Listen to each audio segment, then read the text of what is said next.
What's up, YouTube? Welcome back to the shop. The majestic oak. It reminds us of hiking in nature, tree houses, and our kitchen cabinets. Hey, if you love your oak kitchen cabinets, right on. We all have our taste. But for those of us who grew up in the 80s and the early 90s, we remember everything being oak. And some of us are a little bit burnt out on it. So today I'm going to show you how you can take that grainy oak and use it to your advantage or eliminate it completely. I have 5 red oak boards right here. 3 of them we're going to use for painting. 2 of them we're going to apply a finish. So let's start with the painting first. Let's say that you love the durability of wood, but you're not a huge fan of seeing the wood grain or the texture. Maybe you're building a table and you want a smoother surface than the wood you have can provide. Or maybe it's time for you to finally do that kitchen remodel and you decide you want to paint your kitchen cabinets. There's only one thing in the way, that pesky grain. Well, there's ways that we can deal with that. I have 3 oak boards here. One of them we're going to paint, and that's going to be our sample board that we can test against the other 2 in which we're going to fill the grain prior to painting. And I'm going to show you 2 different ways to fill the grain. The first one involves wood filler. Easy enough. The second one, drywall mud. You heard me right, drywall mud. But let's start with the wood filler because I think that one's more commonly known. For today's test, I'm going to use Timbermate wood filler. Now, it's a little bit more expensive than some of the other stuff you can get at the hardware store, but I think you get what you pay for. It's a really good quality wood filler.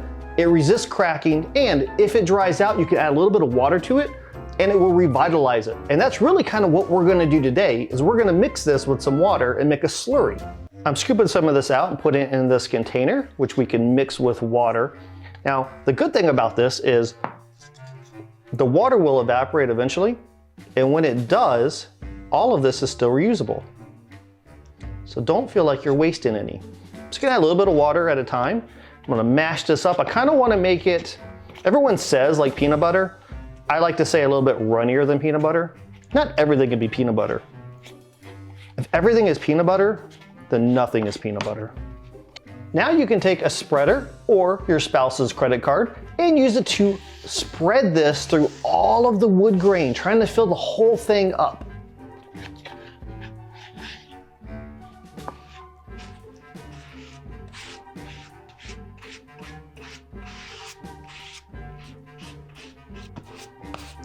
What I like about this wood filler is it does dry pretty quickly, and I'm taking my spreader here and going with the grain to get it into as many of those nooks and crannies as I can. I'm gonna let this dry. It won't take very long. It's about the same amount of time as it takes for water to evaporate off of a board. And then I can look at it. If there's any spots that are missed, I can always apply a second coat to it. So it is not a big deal. And then all of this that's left over is not wasted. You can scoop this, put it right back in your container, and when it dries out, it'll be good as new. The next method I'm going to use is drywall mud. This is basic joint compound that you can get at the hardware store. So I'm going to apply it here on my board, but unlike the wood filler, I don't want to coat the entire thing. It just takes a long time for mud to dry. So I'm going to make sure that whenever I apply it, I'm skimming it and only leaving stuff that's in the texture of the wood. I don't really want a whole lot on the surface.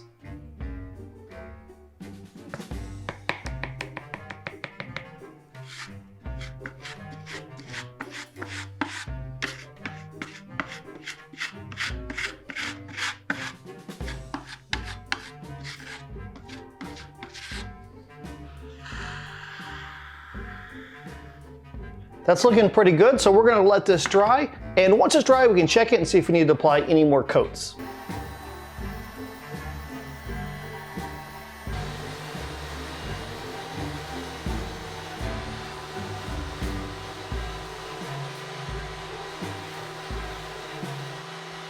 I sanded all the sample boards and now we're ready to apply primer. So first observations, obviously you can tell the middle one is drywall mud because it's white. That grain really pops with the white in there.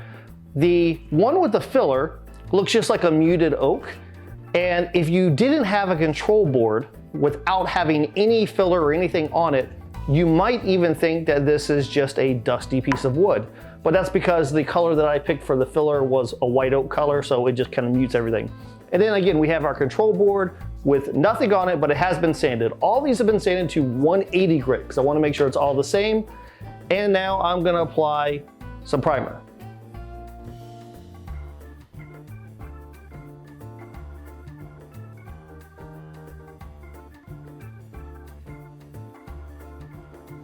I'm not applying the primer or the paint very thick. I'm not a fan of the look of really thick paint. So I know that there's some people that would say, don't even bother going through the wood grain filling process because just put a couple more layers of paint on it and you're good. I just don't like that look. I don't like that it looks layered.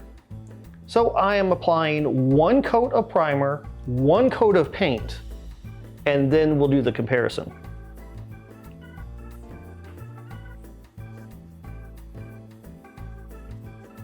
After applying the same amount of primer on all 3 boards, I let it dry. Now it's time to apply the actual paint. So I'm gonna apply 1 coat of this semi-gloss white paint with this brush. Let's see how it goes.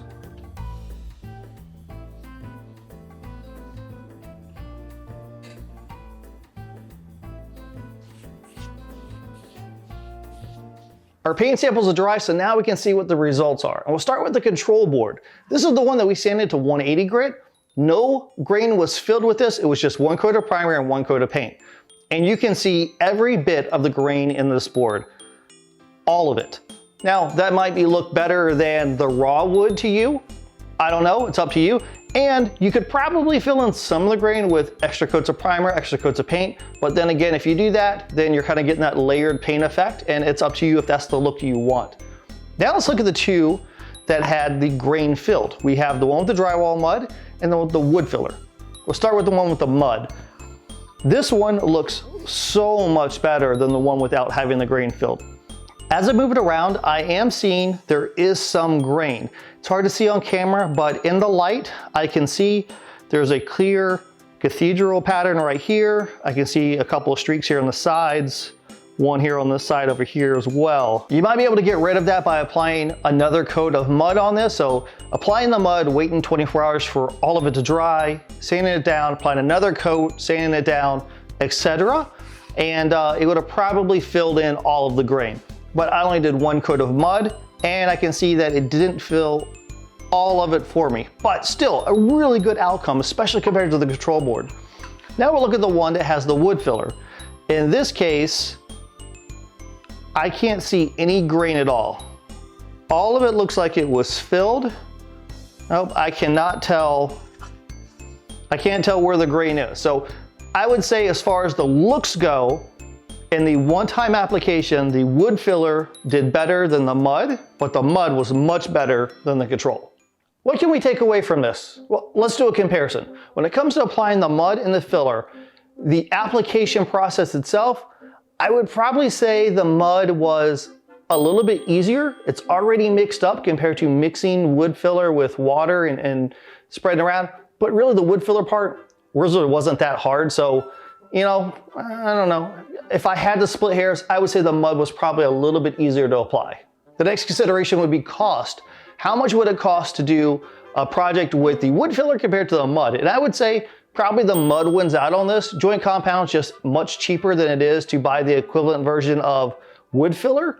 So it really depends on the size of the project if cost is going to be a true factor for you. If we're going to talk about the amount of time it took, I would say that the wood filler wins hands down.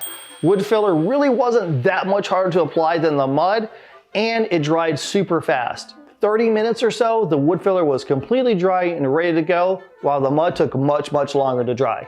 And whenever it comes to the appearance, I'm gonna be subjective and say that the wood filler looked better, but again, your results may vary. It really depends on how you apply this stuff. If you applied a thick coat of mud, maybe that would have worked. If you used a different brand, maybe that would have worked. So I'm not saying that the wood filler is better than the mud. I'm saying in my test samples, what I saw, the wood filler performed better in this specific test. So here's my takeaways from doing this painted test, and that is using wood filler or mud is a fantastic option to fill the grain. You can't really go wrong with either one. And it depends on your shop and your skills and the materials you use to determine which one you want to use. This is a subjective test.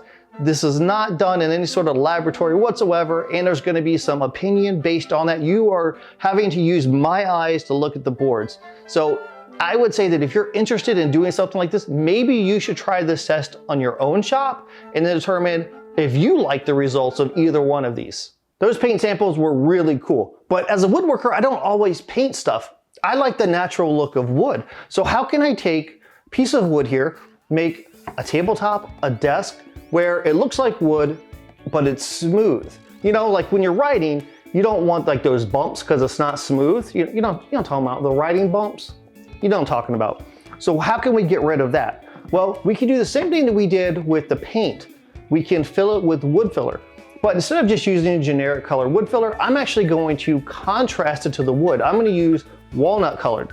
Now you could use different colors for this. I think with red oak, red probably looks pretty good, darker browns looks good. I don't know that I would go black just as a personal taste. I think the red and the black kind of contrast a little bit too much, but this is all subjective.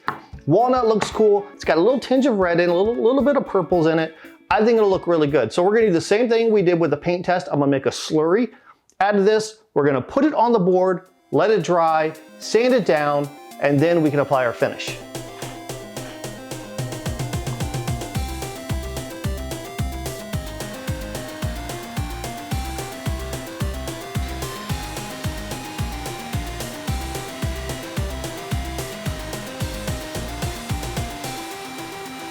I sanded the board that had the walnut filler down to 180 grit, and then I also sanded the control board to 180 grit. So this one has no filler in it whatsoever, and these came from the same board. I just cut it in half. So now I'm gonna apply finish. I'm gonna apply a couple coats of shellac, mainly because shellac is super easy to apply, and it's really quick for a project like this.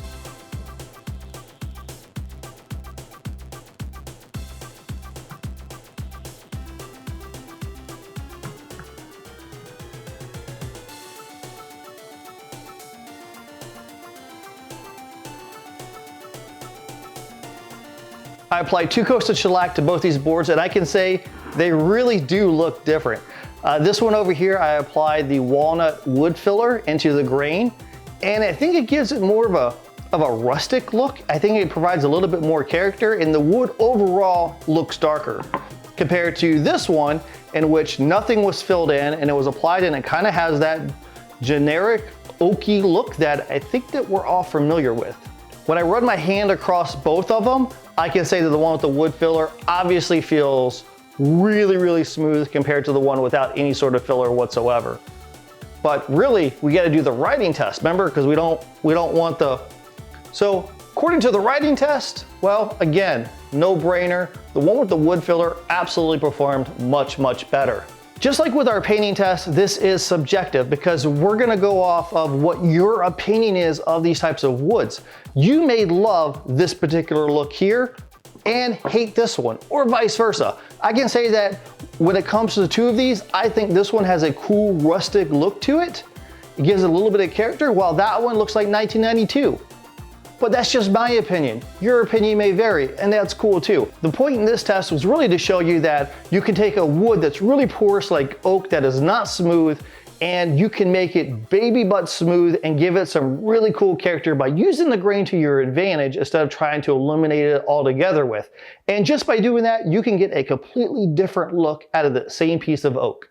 While my tests were definitely not scientific, hopefully they at least gave you some food for thought on how you can handle wood grain. So if you enjoyed this sort of content, then please subscribe to the channel. I put out videos every week. Next week's video is gonna be on building some shelves, and we may or may not break something. So until we meet again, get in your shop and build something awesome.